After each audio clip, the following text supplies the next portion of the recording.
Welcome to VintageWeightsPGH. I'm here with Luke Raymond, owner, fabricator, designer, the man behind the octopus, Arm Assassin Strength Shop. How's it going, man? Good. Today's been good. Good day overall. Recent champion. HomeGymCon grip sport. Absolutely. Champion 105 class, so it was a good day. 105 class and overall champion too. Running over back and forth, trying to do a little bit of everything. Well, I mean, I think it's a great testament to your company that you're not just making this stuff willy-nilly. Like, you're in there, you're competing, you're doing the thing. Yeah. Competitor before I was a fabricator, so it's like I understand the idea of what a competitor wants and how to make stuff that's going to challenge people in various ways to increase grip strength, arm wrestling strength, kind of a little bit of everything. Now, if someone has never heard of Arm Assassin and they don't really know much about grip or arm wrestling, but they really like the idea of it, maybe they walked by and saw the grip strength competition today, what product do you point them to? Is there like a good entry point? Because some of this stuff looks pretty involved. Yeah. So I generally will ask them the question what they already do in the first place. Because like if they're a strongman, they generally will have an axle, so they have some basic thick bar strength. A lot of people don't have pinch strength, so there may be something pinch-wise, whether it be just a pinch block, a napalm interchangeable handle, so you can use thick bar or pinch.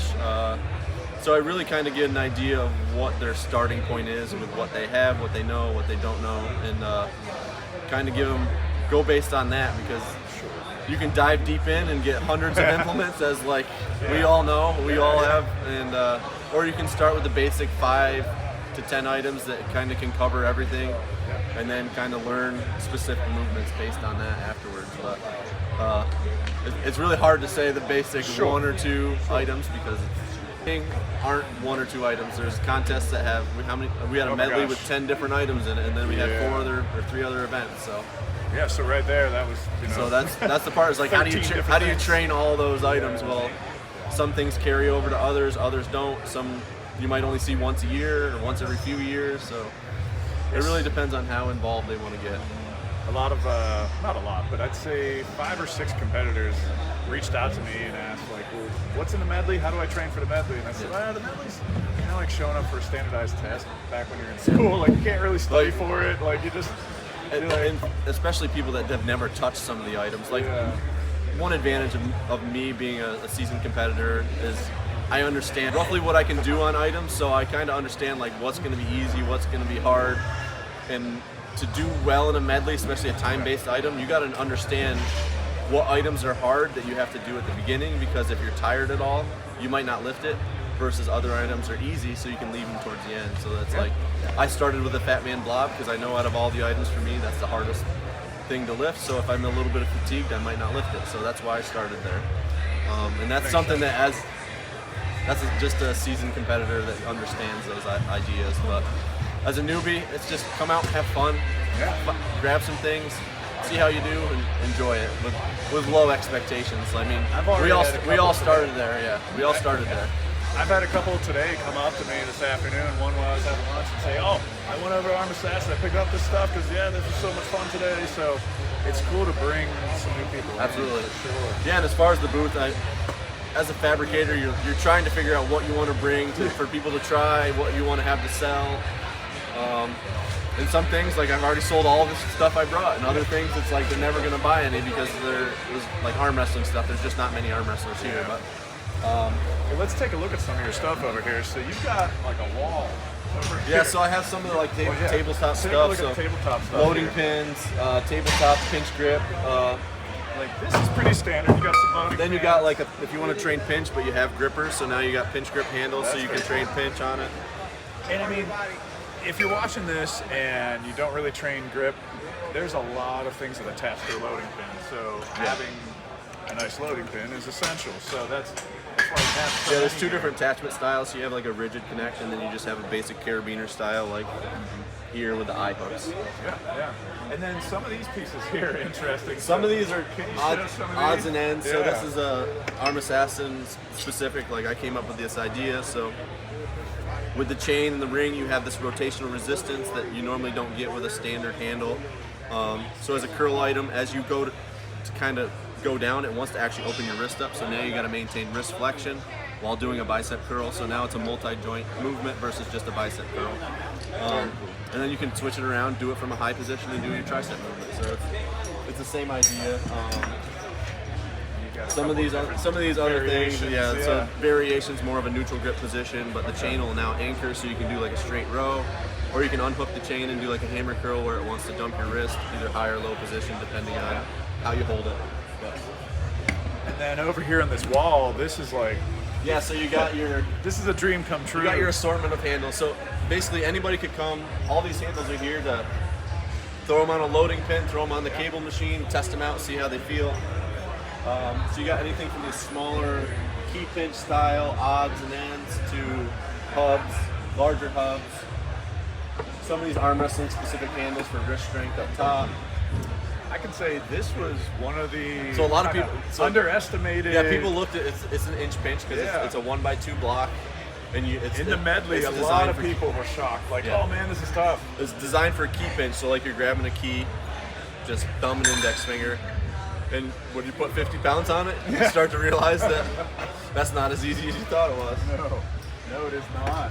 And I haven't messed around with these little guys, but they look fun. Yeah, so that's a double key pinch, just to kind of, similar to like doing the inside hub of say a 45-pound plate. You just grab the rim and try to lift. And I know this one, and if you watch my channel, you know, one of my friends and my favorite Instagram account is Joke About Galazio Faca, and this is the Pain, I believe? That's the Pain, yeah. Yeah, this is the Pain.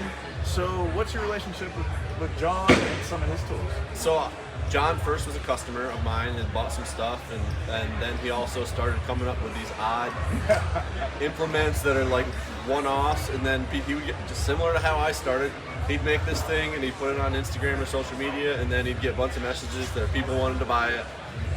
Well, he's more retired and doesn't really want to spend a lot of time to fabricate. Like, that's my job.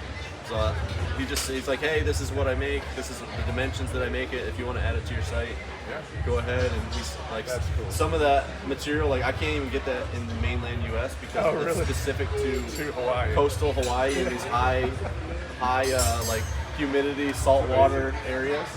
Do you still make the Stockton Slapper? I do. I make the Stockton Slapper. That's one that I only make when I have to. Like, if you don't know, I got a chance to use the Stockton Slapper at Mike Saffel's place when I went out there to do Armlifting Super Series. He has one, but it's basically a hand. It's like shaped like this, and then you grab it with your other hand and do like a vertical bar style lift. But John has told me, Jokerbutt's told me, like it was the biggest hassle to make. Of all the things, it's one of the more involved handles to make. But I mean, as for me, it's not something I make a lot, so I still keep the price reasonable. It probably should cost more than it does because based on how much welding is involved. But it's like some things, it's like just give it to what's a fair price. I still make money. People get it for a fair price. Yeah. And at the end of the day, that's kind of how you get repeat customers. They're happy with their product and it's the right price and it's quality. So I've never used these. So it's called a thumb blaster. So a lot of pinch style movements, so plate pinching, say like the barrel strength system flask, the Euro pinch, they're all roughly, they're kind of sharp on the edge. So sometimes you tear your thumb webbing on those. Well, this is rounded. So now you can train your thumb and pinch movement with a rounded handle so it doesn't tear into your skin. Gotcha. So it allows you to be able to train, but it also has the secondary use of being able to do like a half crimp finger movement. Okay.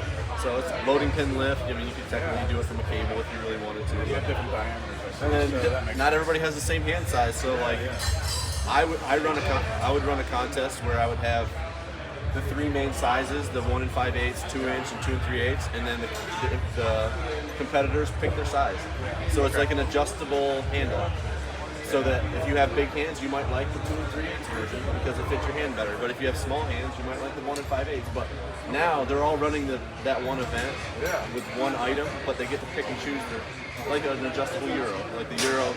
But the Euro takes forever because you got to take the center, you got to loosen the collars, add things in the center. It's literally the longest event there is in grip because there's 20 different widths you could technically adjust. A lot of contests have gone like, there's 2 widths and that's all you can use, just because it's so much easier. But here it's like you just figure out the weight difference, or I guess you could add lead weights like your vintage plates and just add them in the center so that they're all the same weight. There you go. And and then you just switch the handle out based on what that person wants, and then they lift, and then the next person comes and you throw a different handle on. So it's a quick and easy way to make it fair, because like hand size is it's probably the most important thing in grip, especially with rolling handles. Pinch is a little less, but you get a 3 or 4 inch wide block. Well, people only have a 7 inch hand. They're going to be a little limited compared to someone with an 8.5 inch long hand. So Now, I've gotten into grip over the past couple years, but I have not yet been lured into arm wrestling. But I do find some of the stuff fascinating. So let's take a look at your table over here. So there's a lot on this table. Yeah. So a standard table HomeGymCon. wouldn't have this much stuff. So normally it just comes with your bolt holes for your 2 elbow pads. That's just the kind of standard item. But all these items are designed with hole patterns that'll fit into 3.5 or 4 inch bolt hole patterns. So like, I guess I don't even know if you'll see it. So this just has 2 bolts on it, 4 inches apart. So then you just make your bolt hole pattern, and these just bolt in it. So it's quick and easy. If you don't have anybody to train with on the table, you could either put the pulley across from you, do your wrist and hand exercises. What's going on here? So this is a spring. This is a little different. To someone who's never watched or seen arm wrestling training with a spring, I mean, this just looks like a piece of a car. It literally is a car suspension spring. So just adding the handles to it. It can be used for trying to pin someone. You can just use it for like lat drag, back pressure, so you're just trying to maintain pressure, getting your elbow on the pad. Yeah. Then you can also do like hand movements. Okay. But then you can also get to the point where you're like trying to actually like pin someone. And it gives you the more you move it, the more resistance you get, just as a spring kind of moves. But and I see some guys that I follow on social media that are into arm wrestling using some of this other stuff. Yeah, so this is one of the napalm items I make. So the napalm nightmare we used in the grip contest is it's an interchangeable handle system. So there's 2 right here. So this is napalm. It's a 2-handed rolling handle system. There's 12 or 13 different handles that'll attach on it. So you just take the collar off, slide your different size handles on, and now you have one piece of equipment with different size handles that you can now train for different things. And for a home gym owner, I love that. And that's what I love about my napalm nightmare is that I can get so much out of one piece of equipment. But then you also have like a one-handed handle that all those handles will fit on. So same idea. The napalm system is originated with Jed Johnson. His nickname, they call him the napalm. He came up with the original the one we use today is 2 3/8 handle. That was the original size. Someone else was making it. I started making equipment. He's like, hey, do you want to make it? So we upgraded it to the Napalm 2.0. It's the second version. And then I've just kind of taken it on my own to make it what it is now, where it has all these interchangeable. But the same thing with the spring. So the spring is just the collar. You loosen up the bolts, the handle comes out, and then you can throw on. So this has the same thing. This is a hand. Oh, cool. You throw it in here. Same idea, and you tighten it down. So has the idea of being able to be versatile on, like the hand's gonna be a lot harder because the center of axis is now offset, so it's out into your fingertips. So it's gonna want to open your hand up a lot more versus a small handle. It's gonna stay in the center of your palm. It's not gonna give you as much resistance. But now, before we hit record, we were just talking about how arm wrestling can be a little dangerous if you don't know what you're doing. So, you might not want to just jump in here. I remember Eric Hussein was on Home Gym History podcast, and he advised just looking up a local club. I would definitely recommend. So, I had never seen an arm wrestling table until my first contest. Okay. But I had read James Rodriguez, who's in the grip community, was originally an arm wrestler for 20 years, and he wrote a book, Strong Arm Tactics. Great. It's like I don't know how many pages, 50 pages roughly. It's got pictures of, shows you like technique, how to stay safe, training stuff. Like, I literally read it during a rainstorm in a tree stand, all in one sitting. I'm like, I'm not seeing anything in the woods, so I'm just sitting here on my phone, just looking through my Kindle app, and I'll see if I can find a link to it. That's great. Yeah, so I went into my first tournament. My only priority was staying safe. Yeah. So like, win or lose, I don't want to hurt myself. I don't want to break my arm. I don't want to do any of that stuff. So it's like my goal is just to keep my eyes on my hand, so I know. Because where people get in trouble is when they start to turn their head away and they get in this break arm position. Whereas it's hard to turn your head away if your head's on your eyes are on your hands. So that's how I started. I mean, since then I've kind of progressed out of that where I can get into some kind of questionable positions, but I've also gotten to the point where I no longer arm wrestle because I don't want to risk potentially getting hurt. Gotcha. There's only so many things you can intentionally put yourself into a risky situation, and I already am limited on training time, so I just feel like I can't commit enough time to be as effective as I feel like I should be. So I go and sell equipment and have fun and see all the friends and people that mean a lot. Grip athletes and also arm wrestle, and it's definitely there's some crossover there. So I say that's interesting. grip has some, like I started grip in 2012. I didn't start arm wrestling until the end of 2015, so I had some good base grip strength, which definitely helped me. Yeah. Like there can be carryover, but it depends on the movement, because in grip you're at the end of the day you're squeezing and trying to hold on to stuff, whereas arm wrestling you're trying to contain, not necessarily squeeze, because naturally as we squeeze our wrist extends. Well, in arm wrestling you don't want your wrist to extend. Yeah. So it's like there's differences on slightly. You can have a good baseline from grip, but it's not always the same. So people always ask me, like, I'm like, yeah, there's good baseline, but you need to focus on like the basics of arm wrestling to understand like the habits of it. Because my habit in grip is to hold on, not to like sometimes like just contain someone. So that makes sense. And I don't know which way the traffic's going, whether some grip guys are going to arm wrestling or vice versa, but I just seem to, people I follow on social media, whatever, I seem to see like the cross traffic. Yeah. Or maybe they just all buy stuff from you. Yeah, and I try like there's one big outdoor event every year that's the Keystone Games. It's like the Pennsylvania States or Keystone States, and a lot of times they have it outdoors. So I'll bring like an inch dumbbell, a blob, a 45-pound hub, and I'm like, get some of these arm wrestlers just try some of this grip stuff.